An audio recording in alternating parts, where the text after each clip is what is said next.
केतु का एक कारकत्व ये भी है कि ये आपको भविष्य में होने वाली घटनाओं का अंदाज़ा देता है। ये आपको आभास करा देता है कि आने वाले भविष्य में आपके साथ में क्या हो सकता है। इसके संकेत ये केतु आपको पहले से ही दे देता है और ये स्थिति तब ज़्यादा स्पष्ट रूप से नज़र आती है जब आपका केतु कुंडली के 5वें घर में बैठा हो।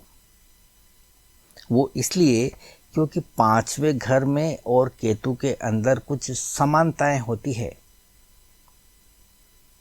जैसे कि केतु के कारकत्व की बात करें तो केतु आपको पूर्वाभास देता है कि आपके साथ में जो है आगे क्या हो सकता है।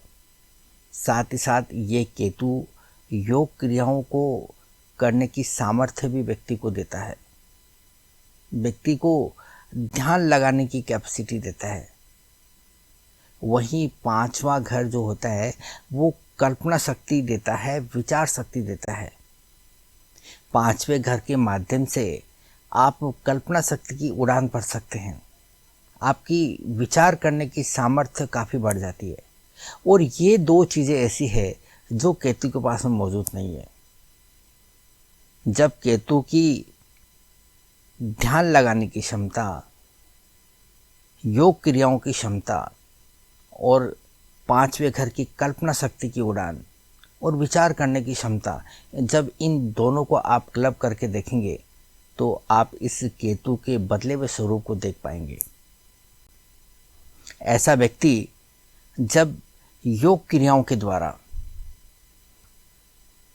अपनी इंद्रियों को वश में करता है और उस सुनने की अवस्था में पहुंच जाता है तो उसे वो चीज़ें स्पष्ट रूप से नज़र आती है जो सामान्य इंसान की पहुंच से काफ़ी दूर होती है।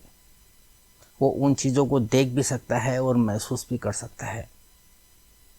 यहाँ पर 5वां घर उस अवस्था में देखी हुई चीज़ों को वर्णन करने की क्षमता देता है, कल्पना करने की क्षमता देता है, उसे आकलन करने की क्षमता देता है, उसको विचार के द्वारा प्रकट करने की क्षमता देता है। इसीलिए 5वें घर में केतु वाले लोग जब ध्यान की मुद्रा में आकर अपनी योग क्रियाओं के द्वारा किसी चीज़ पर तो उन्हें भविष्य में होने वाली घटनाएं स्पष्ट तौर पर देखने को मिलती है और ऐसे लोग ही आपको ज्योतिष के अंदर सफल भविष्यवाणियां करते हुए नजर आते हैं। 5वें घर में केतु वाले लोग आपको ऐसे ऐसे देखने को मिलेंगे जिन्हें ज्योतिषीय ज्ञान तो बहुत ज़्यादा नहीं है, परंतु जब वो प्रेडिक्शन करते हैं तो उनके प्रेडिक्शन बहुत ही सटीक जाते हैं। अभी बहुत से लोग आपको ऐसे भी देखे होंगे आपने या जिनके बारे में आपने सुना होगा कि बाबा या कई फ़कीर जो इस प्रकार के काम करते हैं, उन्हें भले ही ज्योतिष का ज़्यादा ज्ञान ना हो परंतु लोगों की भीड़ उनके पास में बहुत ज़्यादा देखने को मिलती है। ऐसे लोग सबकी समस्याओं को एड्रेस करते हैं और उन्हें आंखें बंद करके कुछ ऐसी ऐसी बातें कह देते हैं जो आगे चल के उनके लिए बहुत काम की होती है और वो सही साबित होती है।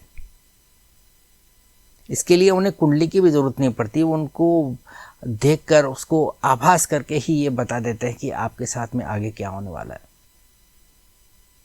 और अगर इनके मुंह से निकल जाए कि जा तेरा भला हो जाएगा तो वास्तव में उनका भला हो जाता है। ये है 5वें घर के केतु वालों की सबसे बड़ी क्वालिटी। और यहाँ पर अगर केतु की बात करें तो केतु पूर्व जन्म के कर्मों का भी कारक ग्रह है और 5वां घर भी पूर्व जन्म के कर्मों को दर्शाने वाला भाव है। ऐसी स्थिति में आपको यदि 5वें घर के अंदर केतु मिला है तो इसका मतलब ये है कि आपके पूर्व जन्म के कुछ कर्म ऐसे हैं जिन्हें आप इस जन्म के अंदर पूरा करेंगे और उन कर्मों को आप कैरी करके लेके आए हैं और आपके अंदर जो संभावनाएं छिपी हुई है उन संभावनाओं को आप किस प्रकार से हकीकत में बदल सकते हैं, ये 5वां घर आपको सामर्थ्य देता है। 5वें घर में बैठा हुआ केतु आपको ये सामर्थ्य देता है।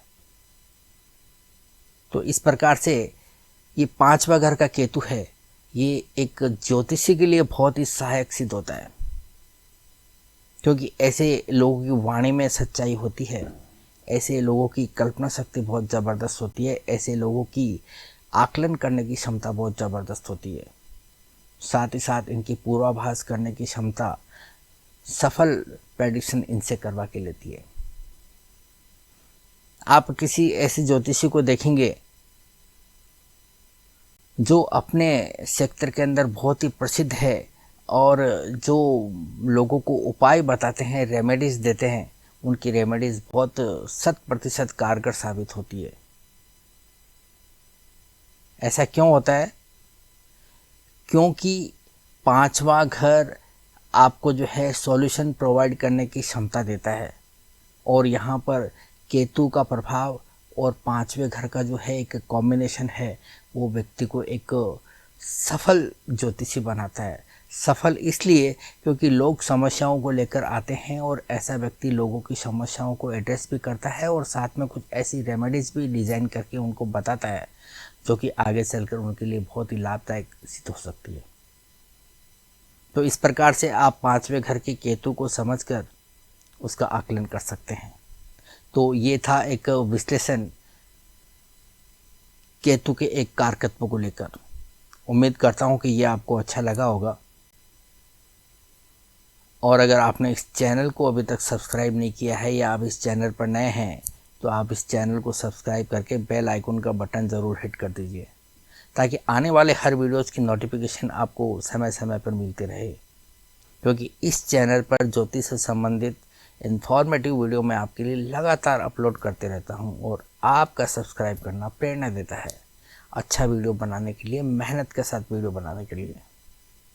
और यदि आप में से कोई भी किसी भी समस्या पर मुझसे कोई कंसल्टेंसी लेना चाहे या फिर मुझसे ज्योतिष सीखना चाहें तो आप नीचे दिए हुए नंबरों पर मुझे डायरेक्ट कॉल कर सकते हैं या फिर व्हाट्सएप मैसेज कर सकते हैं। तो आज के लिए इतना ही, मिलते हैं अगली वीडियो में किसी और नई जानकारी के साथ में।